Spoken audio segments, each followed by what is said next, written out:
अकाल मृत्यु वो मरे जो काम करे चांडाल का, काल भी उसका क्या बिगाड़े जो भक्त हो महाकाल का। शिव शंभु हर हर महादेव। आपका दिन शुभ और मंगलमय हो। भोलेनाथ की कृपा आप और आपके परिवार पे बनी रहे। श्रावण की हार्दिक शुभकामनाएं। आज इस वीडियो के माध्यम से श्रावण मास महात्म्य 8वें अध्याय का श्रवण करेंगे। इससे पहले हमने 7वें अध्याय का श्रवण किया था।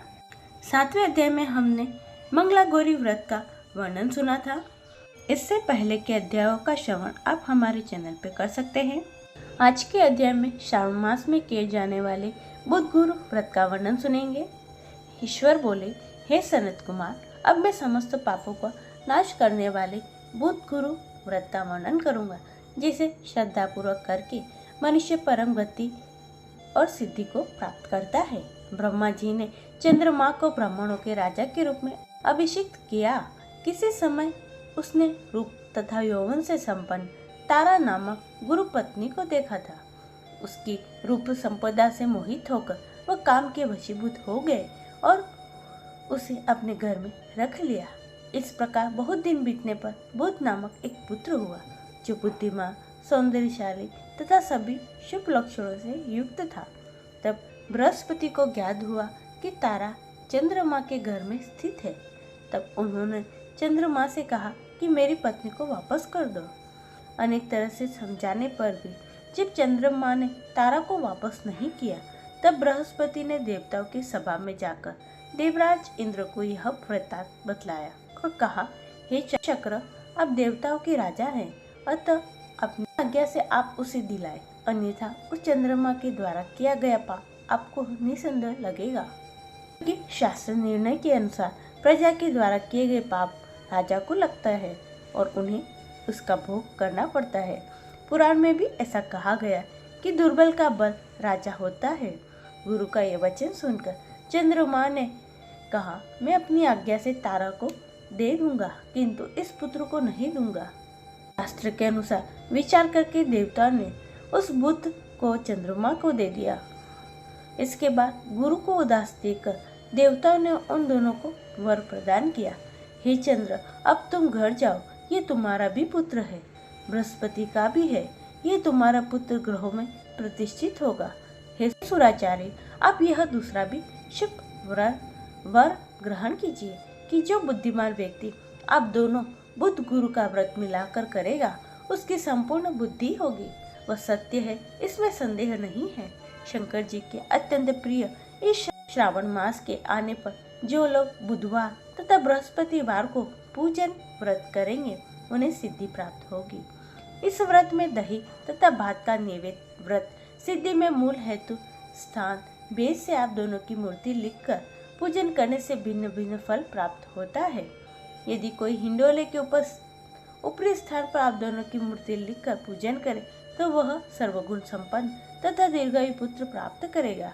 यदि मनुष्य कोषागार में मूर्ति को लिखकर पूजन किया करता है, तो उसके कोष बढ़ते हैं और वे कभी क्षय को प्राप्त नहीं होते। इस प्रकार पाकालय पूजन करने से पाक वृद्धि और देवालय में पूजन करने से उनकी कृपा प्राप्त होती है। शय्यागार में लिखकर पूजन करने से स्त्री का वियोग कभी नहीं होता और धान्यागार में लिखकर पूजन करने से धान्य की वृद्धि होती है। इस प्रकार मनुष्य उन फलों को प्राप्त करता है।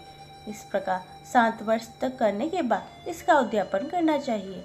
उद्यापन से पहले दिन अधिवासन करके रात्रि में जागरण करना चाहिए। सुवर्ण की प्रतिमा बनाकर विधि पूर्वक 16 उपचारों से पूजन करने के पश्चात तिल, घृत, चारु, अपामार्ग तथा अश्वत्थ से युक्त समिधाओं से होम करना चाहिए। अंत में पूर्णाहुति देनी चाहिए। इसके बाद मामा भांजे को प्रयत्न पूर्वक भोजन कराना चाहिए। इसके बाद ब्राह्मणों अथवा अन्य लोगों को भी भोजन कराना चाहिए। स्वयं भी भोजन करना चाहिए। इस विधि से 7 वर्ष तक करने पर मनुष्य की सारी इच्छाएं पूर्ण हो जाती हैं। जो इसे विद्या की कामना से करता है, वह वेद शास्त्र के अर्थों को जानने वाला हो जाता है। बुध बुद्धि प्रदान करते हैं और गुरु बृहस्पति गुरुता प्रदान करते हैं। इस प्रकार जो मनुष्य जिस इच्छा से यह व्रत करता है, उसकी सारी इच्छाएं पूर्ण होती हैं। सनत कुमार बोले, हे भगवान, आपने जो यह कहा कि यह अवसर पर मामा और भांजे को भोजन कराना चाहिए, यदि बताने योग्य हो तो इसका कारण बताइए। ईश्वर बोले, हे सनत कुमार, पूर्व काल में अत्यंत दीन तथा दरिद्र कोई दो ब्राह्मण थे। वे दोनों मामा भांजे थे। उदर पूर्ति हेतु परिश्रम पूर्वक भ्रमण करते हुए वे दोनों किसी नगर में अन्न मांगने के लिए गए थे। उन्होंने घर घर में श्रावण मास में प्रत्येक वार को उस वार का व्रत होते हुए देखा था, किंतु कहीं भी बुध गुरु का कोई व्रत नहीं देखा। तब उन्होंने बहुत देर तक परस्पर विचार किया कि सभी वारों का व्रत तो सर्वत्र दिखाई पड़ रहा है, किंतु बुध गुरु का कहीं नहीं। अतः चूंकि यह व्रत अनुचिष्ट है, इसलिए हम दोनों को चाहिए कि इस व्रत का अनुष्ठान आदरपूर्वक करें। किंतु हे सनत कुमार, इसकी विधि न जानने के कारण वे दोनों संशय में पड़ गए। तब रात्रि में उन्हें स्वप्न में इस व्रत की विधि दृष्टिगोचर हो गई। इसके बाद उन्होंने इस विधि के अनुसार व्रत किया, जिससे उन्होंने अपार संपदा प्राप्त की। प्रतिदिन उनकी संपत्ति बढ़ने लगी और सभी लोगों को ज्ञात भी हो गया। इस प्रकार 7 वर्ष तक व्रत करके वे पुत्र पौत्र आदि से संपन्न हो गए। उसके बाद उनके ऊपर प्रसन्न होकर बुध व गुरु प्रकट हुए और उन्होंने उन दोनों को यह वर दिया, आप दोनों ने हम दोनों के निमित्त इस व्रत को प्रवर्तित किया है, अतः आज से कोई भी इस शुभ व्रत को करे, उसे व्रत की समाप्ति पर मामा तथा भांजे को प्रयत्न पूर्वक भोजन कराना चाहिए। इस व्रत के प्रभाव से उसे सभी कामनाओं की परम सिद्धि प्राप्त हो जाएगी, हमारे लोक में वास होगा और अंत में सूर्य चंद्र पर्यंत उसका हमारे लोक में वास होता है। इस प्रकार श्री स्कंद पुराण के अंतर्गत सनत कुमार संवाद में श्रावण मास महत्य में बुध गुरु व्रत कथन नामक 8वां अध्याय पूरा हुआ। बोलिए उमापति महादेव की जय। ये था आज का 8वां अध्याय। आशा करती हूँ आपको अच्छा लगा होगा और आज का अध्याय आपको अच्छा लगा है तो इसे लाइक करें, चैनल को सब्सक्राइब कर लीजिए और कमेंट में ओम नमः शिवाय लिखना ना भूलिए। सभी भक्तों को राधे राधे।